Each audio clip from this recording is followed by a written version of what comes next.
I'm bad. I just wanna stay bad, stay mad. Chip on my shoulder cause they treat me like an outcast.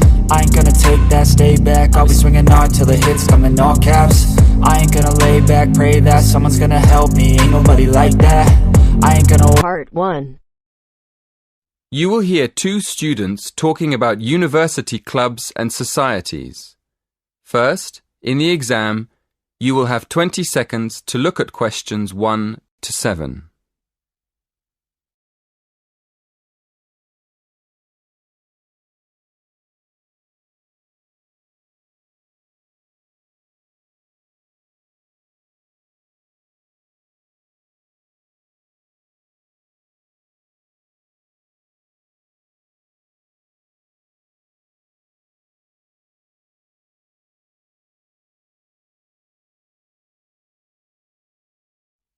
Listen carefully and answer questions 1 to 7. Hello, are you the person to ask about joining a club? Yes, I am. What would you like to know? Well, I'm interested in several things, but I'd like to know more about the different clubs and how much they cost. I'm looking for a small club that's not too expensive. OK. Have a look at this table. You can see the names of the clubs, the fees, and the number of members. I'm afraid they aren't in any order. If you look at the top of the list, the first club is table tennis. That's one of our new clubs. Oh, right. So the table tennis club costs £20. That's quite expensive. Yes, it is a bit expensive. The cross-country cycling club is cheaper, though. Membership fees are only £15, but on the other hand, it's got 100 members. The film and drama club costs a lot, doesn't it? Yes, £50 is a lot, and that's probably why it only has 12 members. Is there any other club you think looks interesting? Look at the next one, street dance. Have you ever done any street dance? No, I haven't really. It's the cheapest. It only costs £5. OK. Shall we start with your interests? What do you like doing best? Well, I like photography. I've got a professional camera, so I take it quite seriously. But I can't really imagine belonging to a club to take photographs. I usually go on long walks on my own and take photos. So I like photography, but I wouldn't want to join a club to do it. OK. So what else do you like doing? Running? Oh no, not running. I like walking, but I hate running. I'm afraid the running club isn't for me, or the cycling club. And film and drama? No, it's far too expensive. But I do like yoga. I've practiced yoga on and off for years. How many members does the yoga club have? It's always a small group. A lot of people sign up at the beginning of term, but they stop going after a few weeks. So they're left with a few regular members every year. That sounds good. I think I'd like to join the yoga club. And what about the contemporary dance club? Is it expensive? Contemporary dance? No. It's not expensive. £10 for the term. Do you like dance? Well, I've never tried contemporary dance, but I do like jazz and tap dance. How often does the group meet? Before you hear the rest of the conversation, in the exam, you will have 20 seconds to look at questions 8 to 10.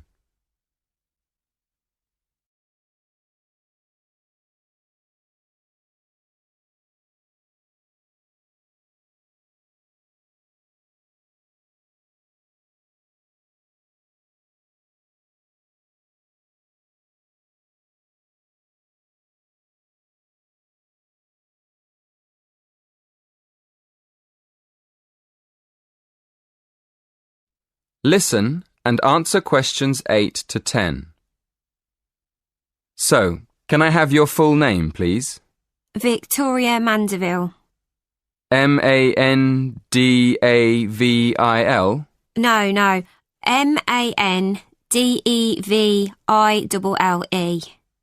Mandeville. L-E. Thank you. And how old are you? 19.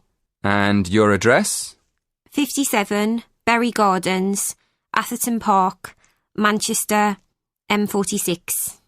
How do you spell Berry? B-E-R-R-Y? No, it's B-U-R-Y. Right, B-U-R-Y. And do you have a contact number? Yes, my mobile is 07942 573 279. 07942 573 279. Yes, that's right. Is that all? One more thing. Do you have an email address?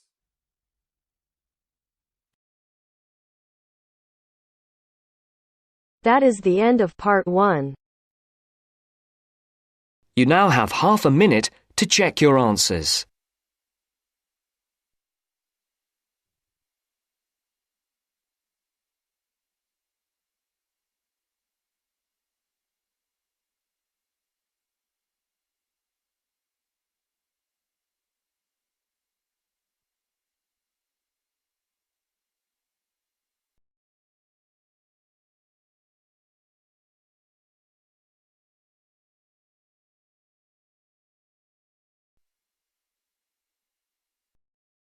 Now turns to part 2.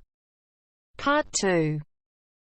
You are going to hear some announcements made to a group of people who are planning a trip to Greece. First, you have some time to look at questions 11 to 15.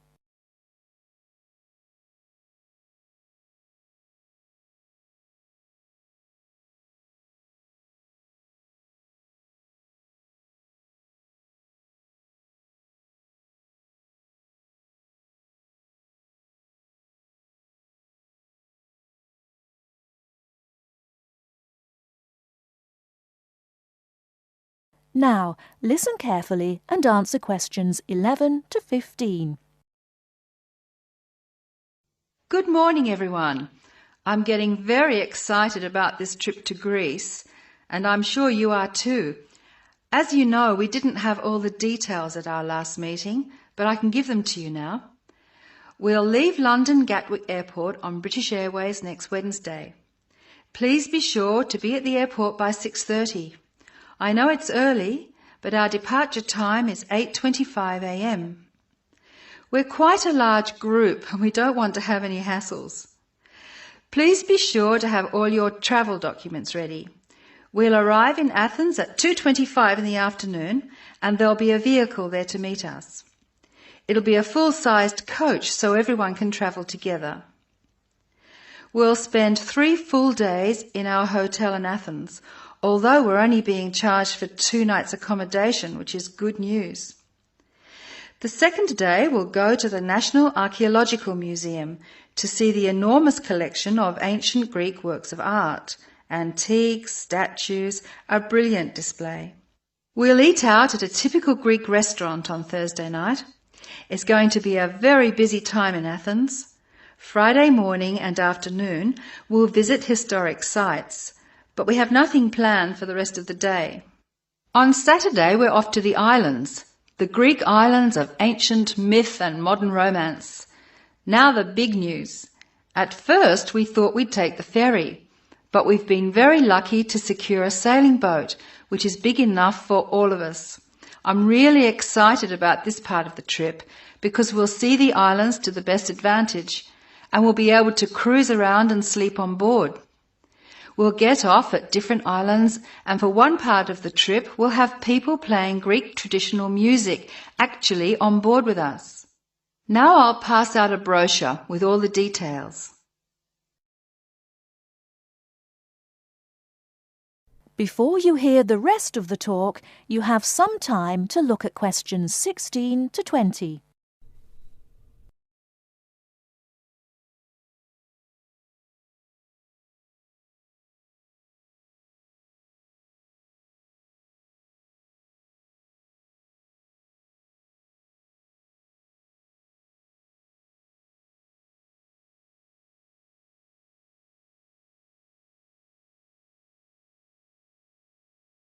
Now listen and answer questions 16 to 20.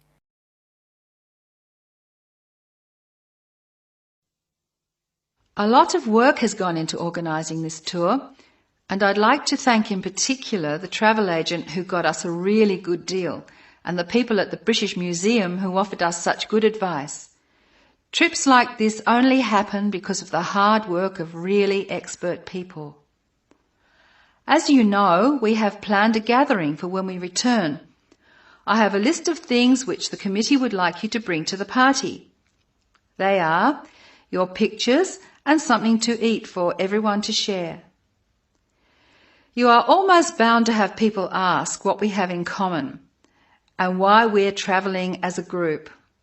I suppose the answer is that we're interested in learning about old societies and vanished cultures, and we all enjoy travelling. Of course we enjoy fine food too, but that's not as important. Oh, I nearly forgot the last piece of information. You'll see there are labels which I have passed around for you to put on all your luggage. Could you fill them in, please?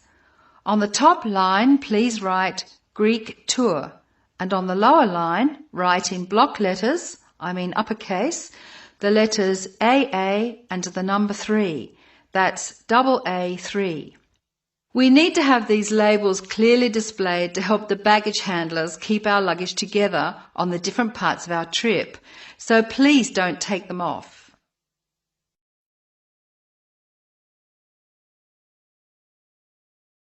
That is the end of part 2. You now have half a minute to check your answers.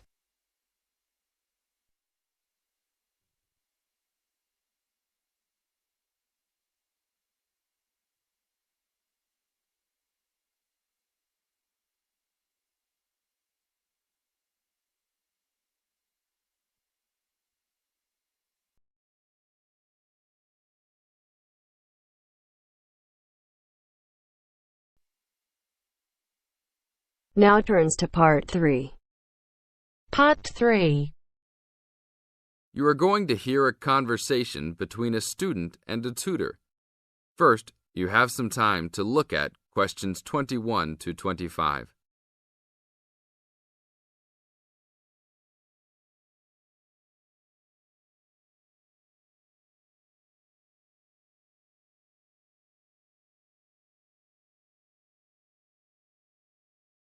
Now listen to the tape and answer questions 21 to 25. Hi, Brad. I was wondering if you have time to answer some of my questions about my upcoming test. Sure, no problem, Jeff. What is it that you're having problems on? Well, it's for my English final. We have to prepare a 5-minute speech to present in front of the whole class, including the professor. So I'm a little bit worried. Is there any specific topic, or can you do it on whatever you want? It has to have something to do with the origins of English literature. I'm thinking of doing it on Shakespeare, but I bet many other students will have the same idea. That's fine. Don't worry if others are doing the same thing. As long as you do a good job, that's all that counts. A good professor will grade all students fairly. You really think so? I suppose Shakespeare is the most famous author, so it should be fine. Besides, Shakespeare has so many works. You only have to choose a couple of them and talk about those. I guess you're right. Do you have any advice about how to prepare a speech? First, you need to select your topic. Have you done this yet? Yes, I have lots of information on Shakespeare. Good. Next, you should do a research on a specific topic. Do you have a deadline for which to turn in your speech topic? The deadline is next Tuesday. So you should have a detailed outline of what you will say by then. Do not just turn in a piece of paper saying Shakespeare on it. That will not give your professor any idea as to what you will be talking about. Okay, so you think I should write out an outline of my speech? Of course! Writing your speech out in outline form is essential. No one could give a speech from scratch. Even the president must refer to his outline when giving a speech. An outline will give you a good structure to base your speech on. Now look at questions 26 to 30.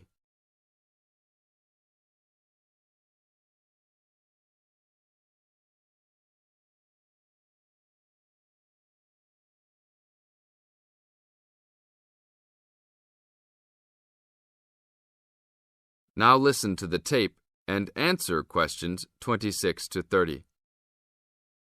That's true. I was thinking that I would do an outline last, after I figured everything out. But I think your idea is better. What should I do after I have an outline prepared? You should then write the speech out, word for word, what you're going to say. This is so you'll have a firm idea of what you will say. It doesn't mean that the speech you will give will be exactly the same, but at least you have a fairly good idea what the final product will be. At this point, I can read it over for you if you want. Really? That would be great. I would appreciate that so much. No problem. Once you write it out, the next step is to practice giving the speech. At first, you can do it in front of the mirror, so you can see your expressions in your presentation. After that, you should practice giving your speech to some friends. I can listen to it for you too. That's a great idea. I really owe you a big favour then. Sure, you can do my Latin homework for me. Just kidding. Seriously, don't worry about it. I can help you with anything you need. So when is the speech due? Well, the speech topic is due next Tuesday. The speech itself will be due next Friday. I can help you any time you want because I have no tests this next week. Besides, I'm an English major and Shakespeare's one of my favourite authors, so helping you out will be no big deal. Thanks so much. Well, I'm going to the library to get started on all this. I'll call you tomorrow. See you tomorrow then. That is the end of part 3. You now have half a minute to check your answers.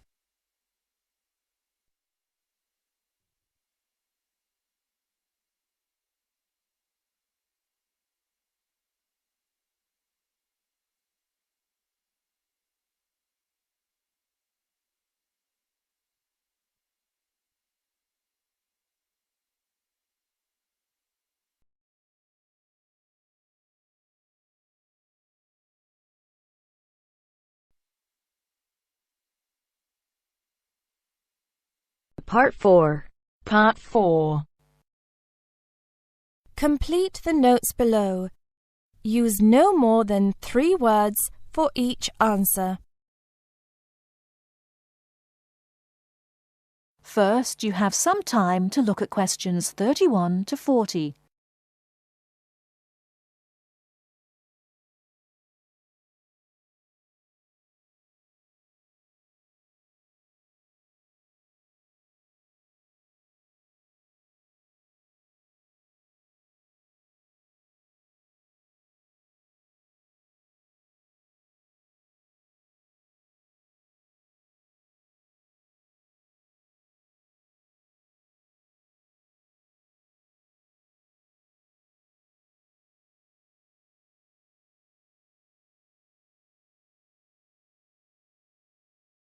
Now, listen carefully and answer questions 31 to 40. Good afternoon.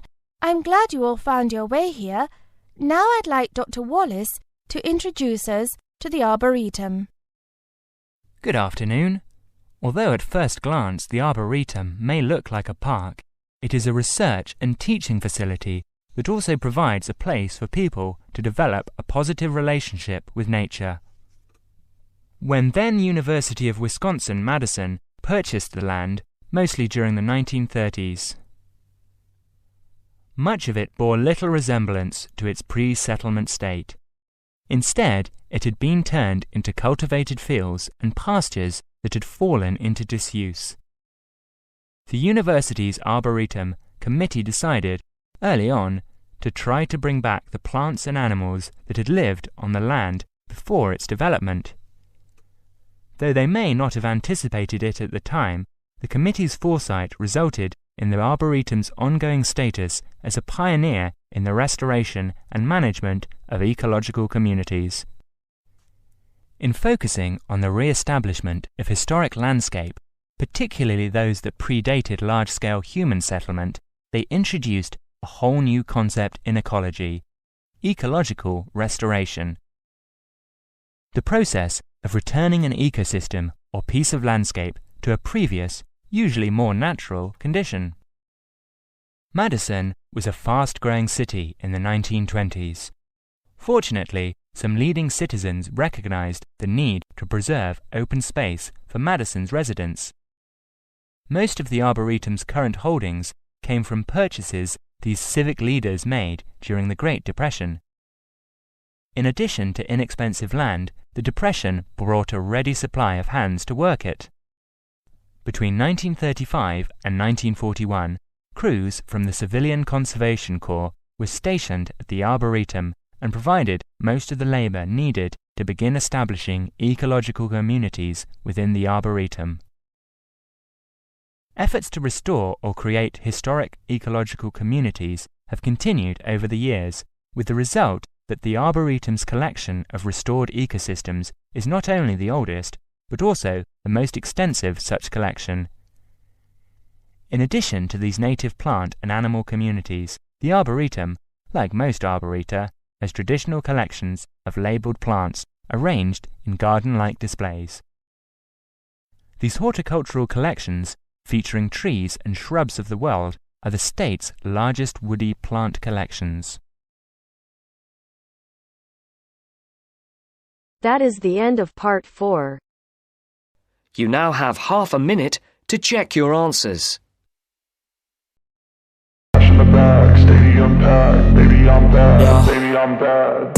I just wanna stay bad, stay mad, chip on my shoulder cause they treat me like an outcast. I ain't gonna take that, stay back, I'll be swinging hard till the hits come in all caps. I ain't gonna lay back, pray that someone's gonna help me, ain't nobody like that. I ain't gonna wait, that's all fact, give me one shot and I'll never get the throne back. I'm sick of being cautious, I'ma go cause something, can't stop this, I'ma stay Education level by age range 2010.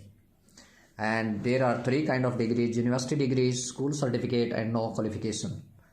And here you can see first of all university degrees, and then second one is for school certificate, and the third percentage is for no qualification. So here you can see 71% university degrees, and these are the age 16 to 24%, and 24 to 35% age group, and this is age group for 35 to 50, this is 50 to 75, and this bar graph represent the age group of 75 plus. Alright, so it's easy, we got now how to write it, and let's start with introduction. Here is the chart below gives information about level of education by age range in the UK in 2010, and I have rephrased it. The chart details age demographics as they relate to level of education in the UK in 2010. So it's a nice way to start your writing your bar graph by rephrasing the statement. And this is how I have written overview. Looking from an overall perspective, it is readily apparent that older people, particularly in the oldest age bracket, tended to have no or fewer qualifications, because here you can see is 72% people, age group of 75% had no qualification. Yes, 72%. So tended to have no or fewer qualification. It means just 3% school certificate, it showed 3% school certificate, and 25% its university degrees. So that's why showing tended to have no or fewer qualification. This is how I have written main body paragraph 1. Looking first of all at younger people. Younger people, it means we are going to talk about 16 to 24, then 24 to 35, and 35 to 50. Precisely 27% of individuals from ages 16 to 50 had no qualification. So here you can see 9%, 9% and 9%. It means precisely 27% of individuals from age 16 to 50. So it's 16 to 35 to 50, 16 to 50 it means had no qualification. They had no qualification at all. 9%, 9% and 9%. It means precisely 27% people had no qualification. in the age group of 16 to 50.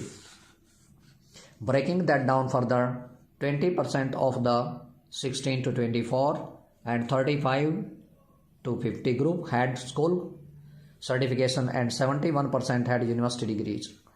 So here you can see age group of 16 to 24 and 20% is school certificate and 71 age university degrees.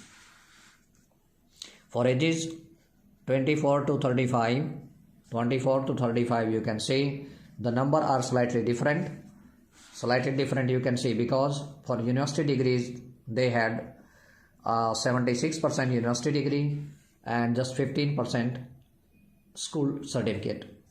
This is 15%, this is 9% with no qualification and 15% with the school certification, right? And here it was 71% university degrees for 35 to 50 and just 10% school certificate. This is how I have written main body paragraph 2. Turning to the older demographic, for those aged 50 to 75, 50% had a university degree, 20% a school certificate and 30% no qualification. Here you can see 50 to 75, 50% people had university degree, 20% had school certificate and 30% people had no qualification. And this figure expanded to 72% people for people over 75, with just 3% having earned a school certificate and 25% a university degree. So here you can see the data, the figure for age group of 75 plus. 25% got university degree, just 3% got school certificate and 72% had no qualification. So this is how I have rephrased it and write very effective bar graph. So this is the end of the video, but don't forget to subscribe our channel, like, comment and share the video please, and please press the bell icon so that you can get notification of every new video. Bye bye for now. See you in my next lesson. Bye.